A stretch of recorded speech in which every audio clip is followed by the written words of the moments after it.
गुरुर्ब्रह्मा गुरुर्विष्णु गुरुर्देवो महेश्वर गुरु साक्षात् परं ब्रह्म तस्मै श्री गुरुवे नमः। 25 जून 92। आज प्रातः जब मैं गुरुस्थल पर गया तो गुरुदेव खाना खा रहे थे तथा जयराम जी, अनिल और अशोक जी रंग वाले इधर कमरे में खाना खा रहे थे। मुझे भी प्रसाद की थाली में दिया गया। मैं खा कर गया था, परंतु वहाँ के भोजन को मैं इनकार नहीं कर सका। अतः खाना खाने के बाद भी पुनः खाना खाया।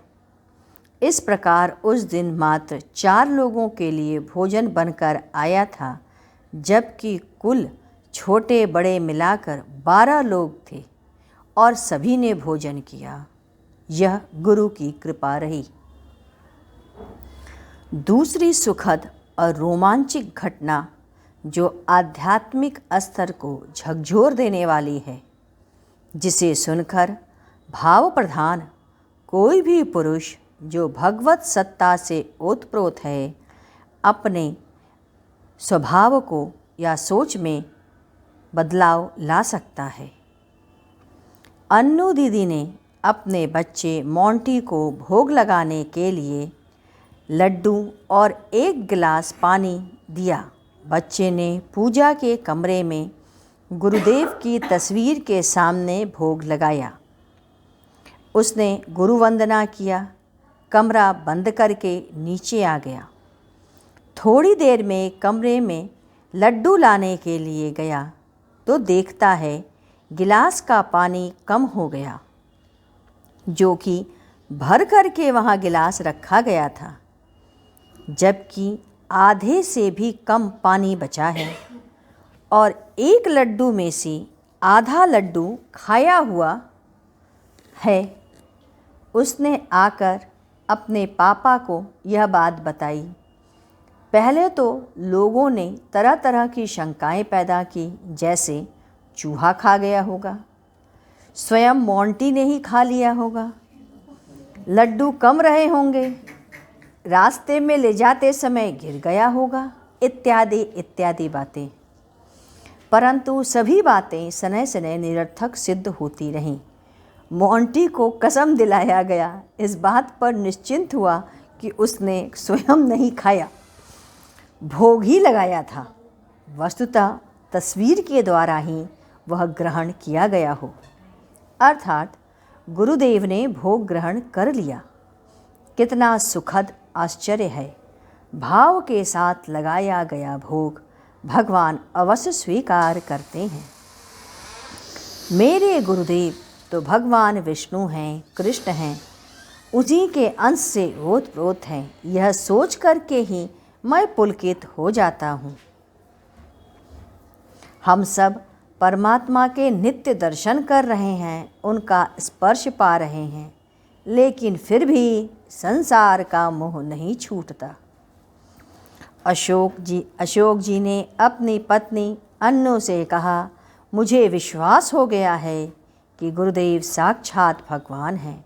तुम वहाँ आओ और जाओ, कोई बात नहीं, तुम जाती रहना, जब दिल करे तब जाना और कुछ ले कर के जाना, तुम स्वतंत्र हो। 30 तारीख। गुरुदेव ने कहा कि तुम अपना ब्लड, यूरिन और स्टूल का परीक्षण टेस्ट करा लो। मुझे संदेह है कि आपका आरबीसी कम है और शुगर भी लाइन पर ही होना चाहिए, क्रॉस तो नहीं किया है। कहीं ऐसा ना हो कि आपको यूरिन में कोई प्रॉब्लम आ जाए या पल्सेस आ जाएं, संभावना है। मैंने 2/7 को सभी प्रकार का टेस्ट कराया और गुरुदेव कह रहे थे कि जैसा उन्हीं के अनुसार ही मेरा रिपोर्ट और परिणाम भी आया। उसके पश्चात हमने सुगर को ग्रहण करना लगभग बंद सा कर दिया। केवल गुरुस्थल पर ही जितना प्राप्त हो रहा था वही मैं लेने लगा और मैंने अपने मन के संकल्प शक्ति को बढ़ाया। इसके बाद 6 जुलाई आज यज्ञ के कमरे तथा पूजा कमरे का रंग प्रारंभ हुआ।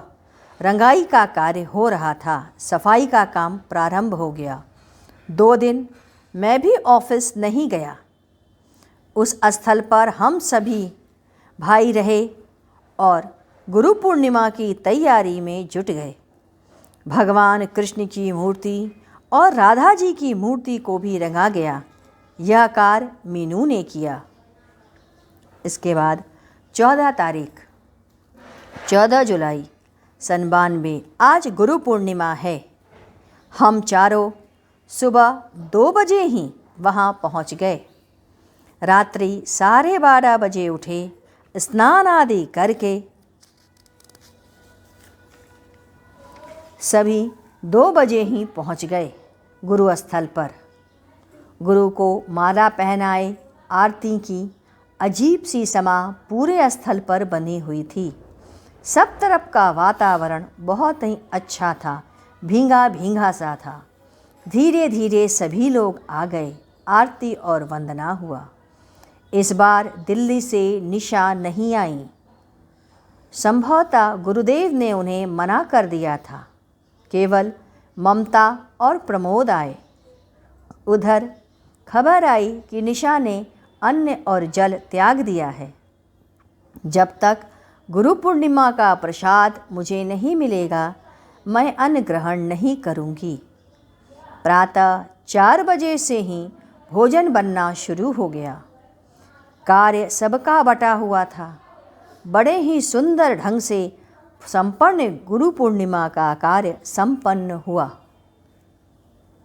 इसके बाद 15 जुलाई आज आभास ही नहीं हो रहा था कि कल इतना बड़ा कार्यक्रम इसी स्थल पर संपन्न हुआ हो।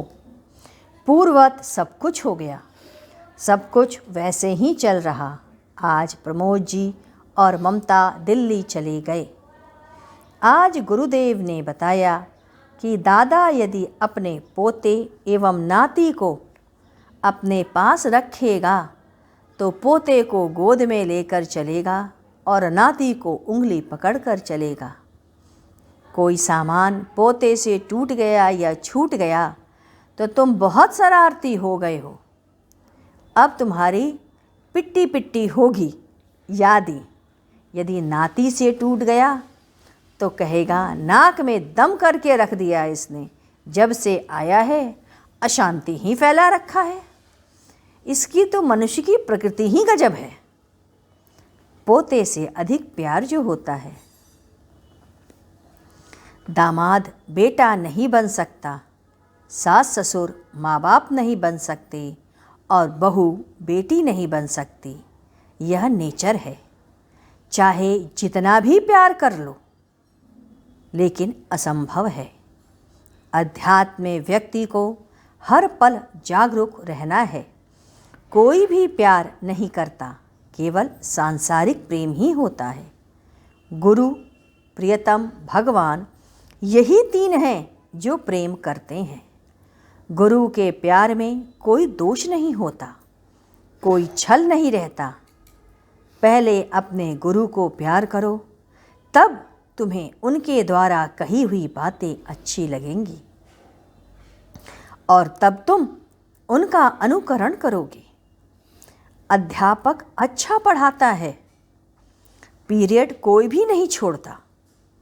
यह अध्यापक से प्रेम होता है, तब उसके अध्यापन में आदमी को रुचि आती है।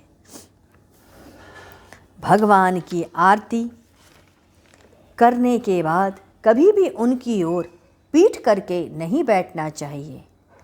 जिनकी आपने अभी अभी आरती की थी, पुनः तुरंत पीठ उनकी तरफ कर लोगे तो यह उचित नहीं है। यदि बैठना ही है तो थोड़ा सा हट करके बैठना चाहिए। आइए हम लोग गुरु कीर्तन करते हैं। ओम गुरु गुरुदेव, जय गुरु गुरुदेव।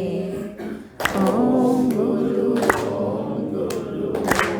गुरुदेव, जय गुरु गुरुदेव। ओम गुरु गुरुदेव, जय गुरु गुरुदेव। ओम गुरु गुरुदेव, जय गुरु गुरुदेव। ओम गुरु गुरुदेव,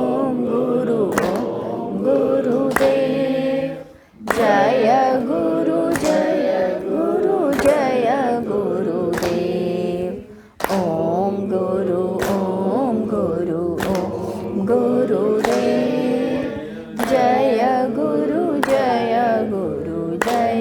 गुरुदेव। ओम गुरु गुरुदेव, जय गुरु गुरुदेव। ओम गुरु गुरुदेव, जय गुरु गुरुदेव। बोलिए सद्गुरुदेव महाराज की जय। सद्गुरु तुम्हें शत शत नमन, सद्गुरु तुम्हें शत शत नमन, सद्गुरु तुम्हें शत शत